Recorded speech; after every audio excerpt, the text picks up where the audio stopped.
pessoal, bem-vindos a mais uma review do canal The Review is Coming. Não se esqueçam de curtir e compartilhar o vídeo no final, de preferência já façam isso agora, porque se vocês já estão nesse vídeo, vocês já chegaram aqui por algum interesse. E o vídeo de hoje vai ser sobre o livro O Concorrente e o filme baseado no livro, O Sobrevivente, que é do ano de 1987, não é o filme mais recente que tem sob o mesmo título. E a minha dupla de hoje é minha dupla dinâmica. Natasha, toca aqui, Natasha. O que dá certo tem que repetir, né? E a gente vai estar falando um pouquinho mais sobre o livro, que é do Stephen King. Então, assim, antes da gente começar a falar do livro e do próprio filme, que é roteirizado pelo Stephen King também, né? Falar um pouquinho do autor, que no fim das contas já é extremamente conhecido, né? Porque ele é autor de vários títulos célebres. E ele começa a escrever, a ter mais relevância, digamos assim, em 1974 mesmo, com Carrie a Estranha, que também acaba sendo um título super renomado desse autor. E aí, já trazendo um pouco para o foco do nosso ponto de discussão, né? Porque esse livro concorrente, originalmente The Running Man, ele é de 1982 e é escrito por um pseudônimo, né? Que seria o Richard Bachman, que começa a aparecer em 1977. Então, assim, em 77 ele escreve o The Shining, então o Stephen King, ele já não é um anônimo, ele já tem um traço, né, próprio de escrita, já é reconhecido, já tem alguns fãs nesse sentido. Então, o concorrente, né, esse The Running Man, ele seria o quarto romance do Richard Bachman, né, com esse pseudônimo, né, que ele lança um em 77, daí 79, 81 e 82 o concorrente. E é essa a ideia, né?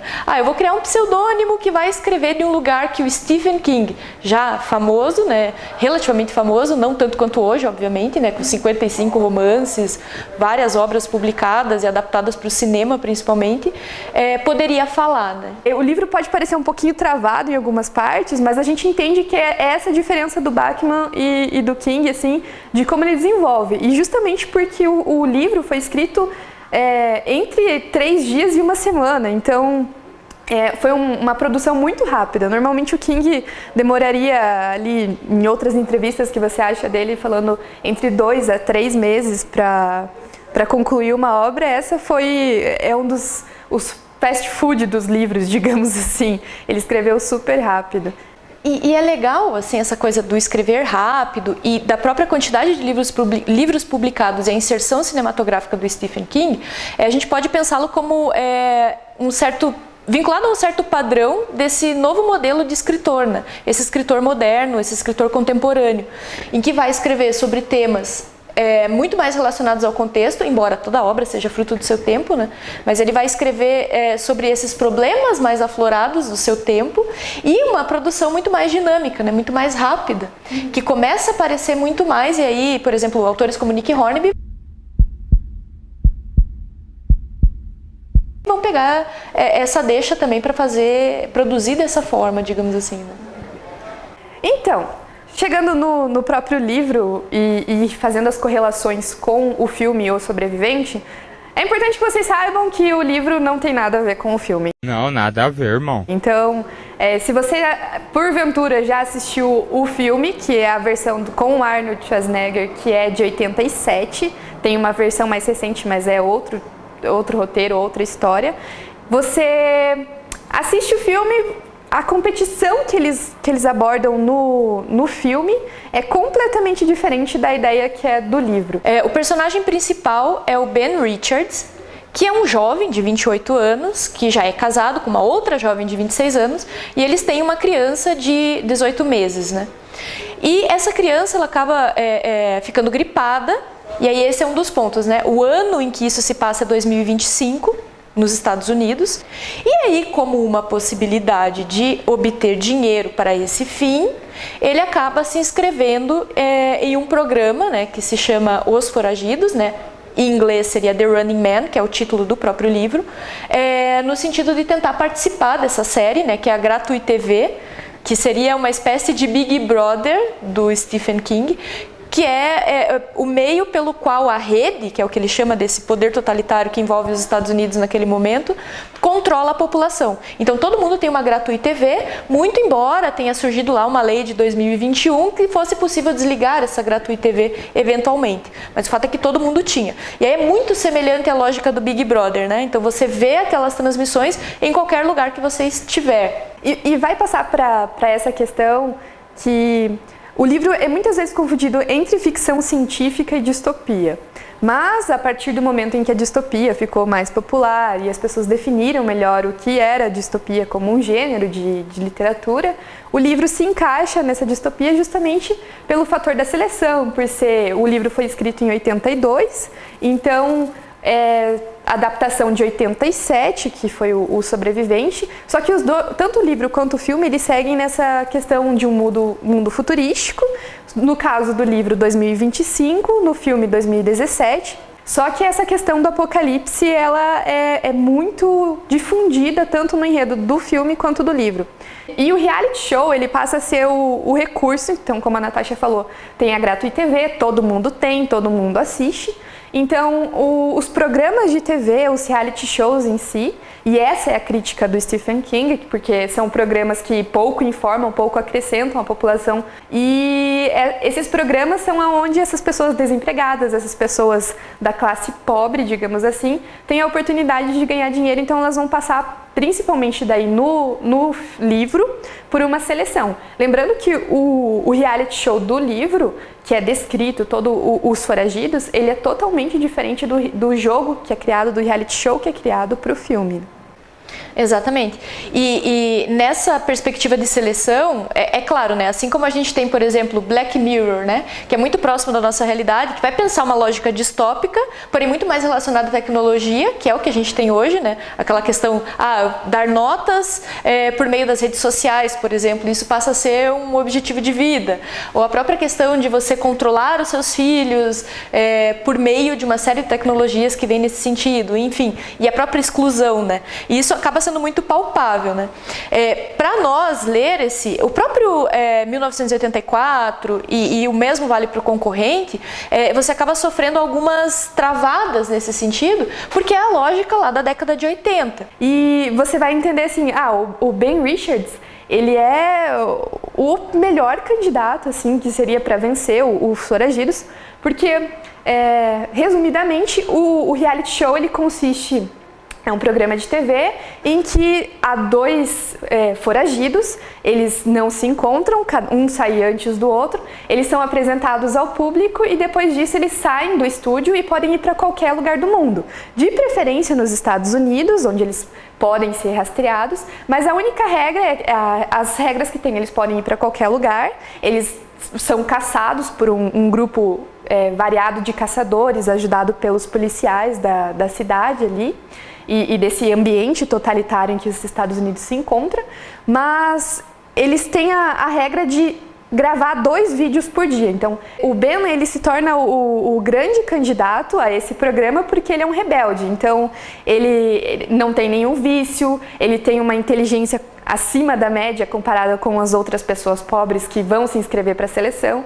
E lembrando que esse processo de seleção é uma coisa curiosa, porque várias pessoas se inscreviam, mas não necessariamente elas estavam concorrendo para ser protagonistas, serem participantes do foragido. Tinham vários outros programas como Esteira da Grana e Nadando com os Crocodilos, alguma coisa assim. O desfecho é bem interessante, sim. Só que o Ben Richards, ele tem essa dualidade entre o que é melhor para ele e até que ponto eu estou tentando ajudar os outros, né? Então, e a gente pode pensar nessa base assim, o Foragido tem semelhanças com 1984, ao mesmo tempo em que você pensa em Jogos Vorazes, e a gente já fez um vídeo dos Jogos Vorazes, vocês podem acessar o link para assistir, e você pensa assim, Jogos Vorazes conseguiu unir talvez elementos que faltaram nesses 2 livros, então nessas 2 histórias.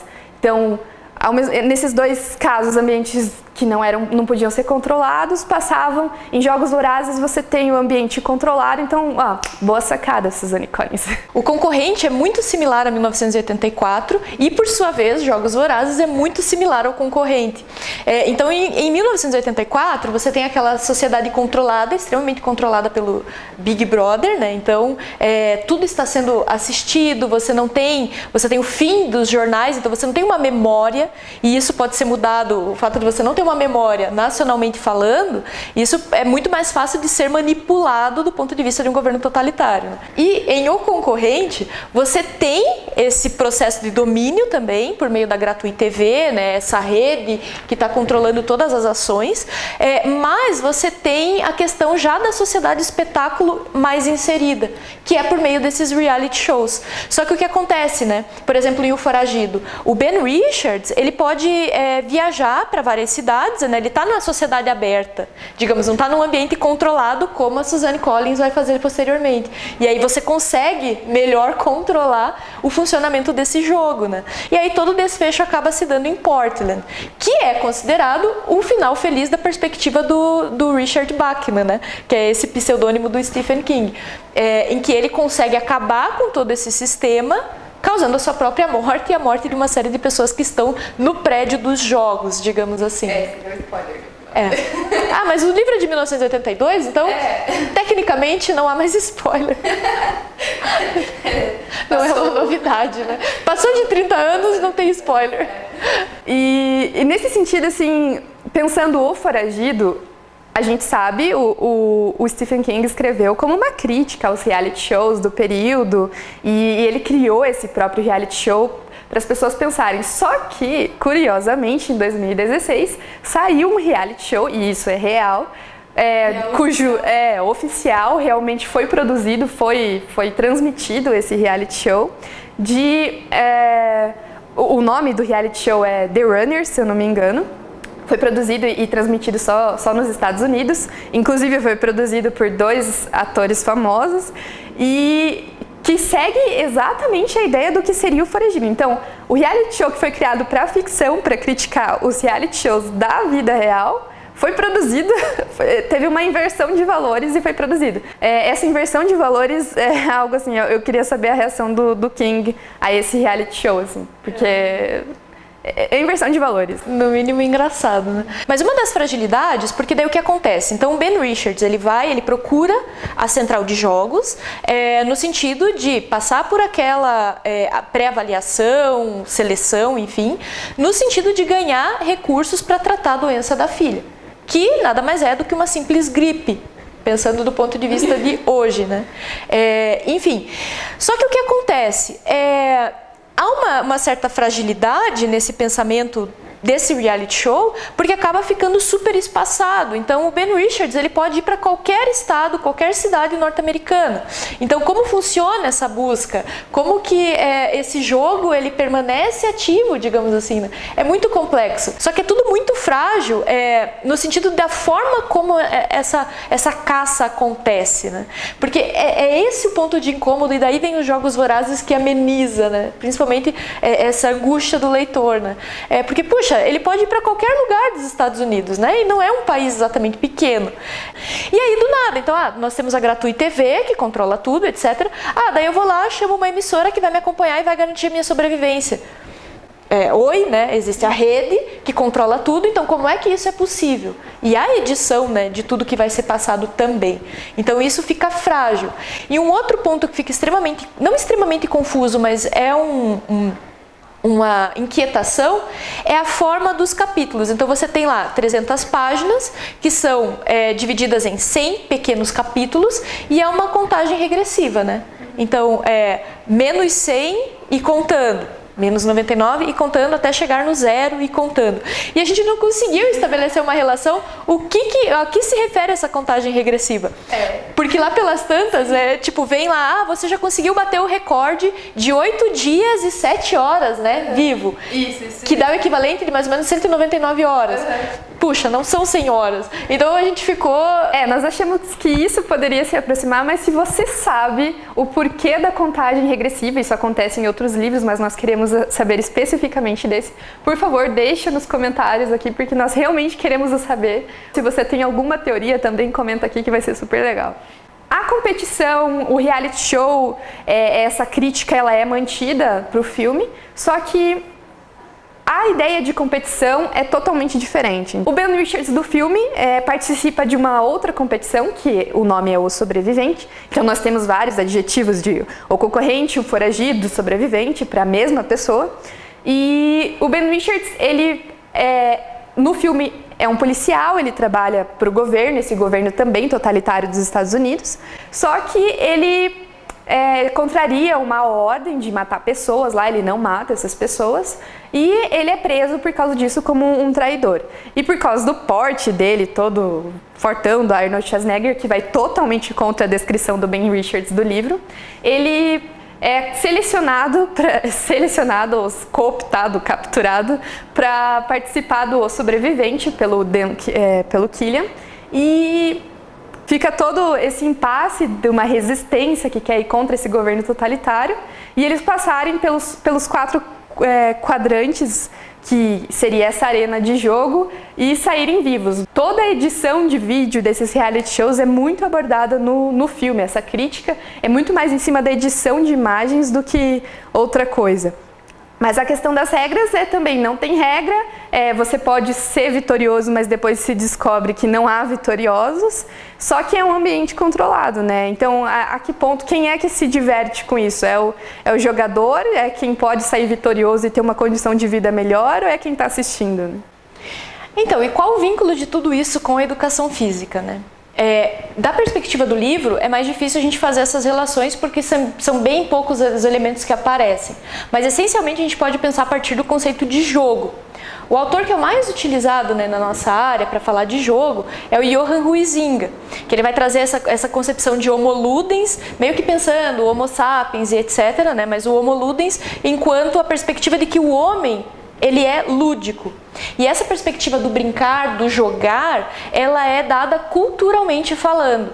Então, assim, ele parte de uma perspectiva de que o divertimento é a predisposição de todo jogo. Ele vai contar com uma série de regras, etc. Mas o divertimento, né, o próprio termo homo ludens, né, relacionado à questão do lúdico, do se divertir, vai estar muito imbricada nessa perspectiva do jogo. Todavia, pensando nessa questão de que o conceito de jogo ele pode estar, o conceito de jogo ele está relacionado a uma perspectiva cultural, ao pensar um contexto distópico, esse divertimento ele vai ser um pouco mais tenso, digamos assim. Então as pessoas estão acompanhando aquilo e estão minimamente se divertindo. E partindo do princípio de que há algumas regras, a gente poderia pensá-lo como tal. Claro, esse conceito do Huizinga ele é muito tenso, pensando nessa lógica, porque ele também parte de um princípio de liberdade.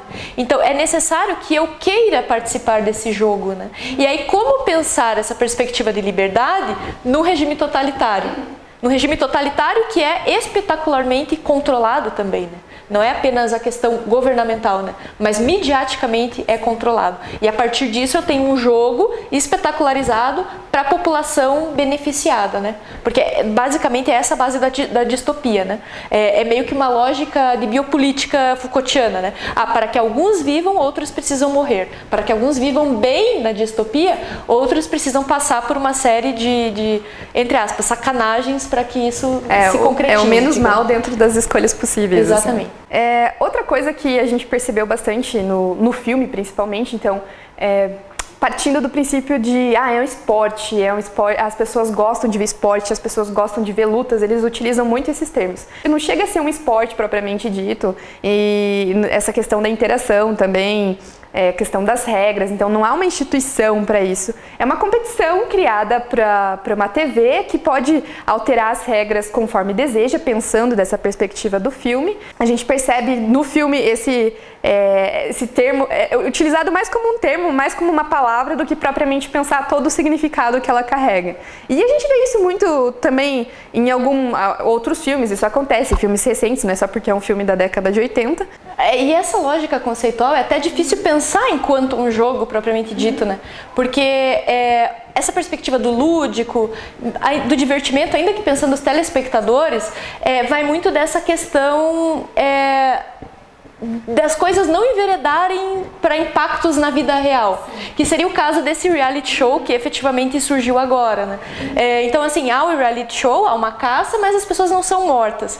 E na distopia, isso fica extremamente complicado, porque o que acontece? Você vai até as últimas consequências. Então, do ponto de vista entre esporte e jogo, efetivamente a gente pode pensar como muito mais próximo da lógica de jogo. Muito embora há esse tensionamento, porque o que acontece? As pessoas, elas são efetivamente mortas na distopia. Então você vai até as últimas consequências, né? E muitas vezes o entrar nesse jogo significa entrar como um revolucionário, que é o caso do Ben Richards, é o caso da Katniss, né, em Jogos Vorazes. Então há muito desse tensionamento. A própria relação com os gladiadores que aparece no filme, né? Veja, essa ideia não é nova. A gente tinha os gladiadores em Roma, né? Então, o que acontecia? Os gladiadores efetivamente iam até as últimas consequências. Então, e não raro você vê, por exemplo, os gladiadores na abertura do UFC, que também é completamente anacrônico, né? Até porque isso não era esporte também. Então, você vê uma série de tensões nesse sentido e tudo tratado de uma mesma forma. Muito possivelmente, nessa relação com os gladiadores, está muito na lógica da questão da política do pão e circo. Então, veja, nós vamos utilizar isso no sentido de distrair a população para um determinado fim, que não é tão simplista como eu estou colocando nesse sentido, mas muitas vezes acaba sendo aderido por essa questão midiática e mesmo literária dessa maneira mais simples. Em tempos de Netflix, você pensar sobre isso é extremamente complicado. Então, tá certo. Obrigado, pessoal, por assistirem nosso vídeo. Relembrando, não esqueçam de curtir, de compartilhar se vocês gostaram. Se inscrevam lá no canal do YouTube também, é muito importante. E até a próxima!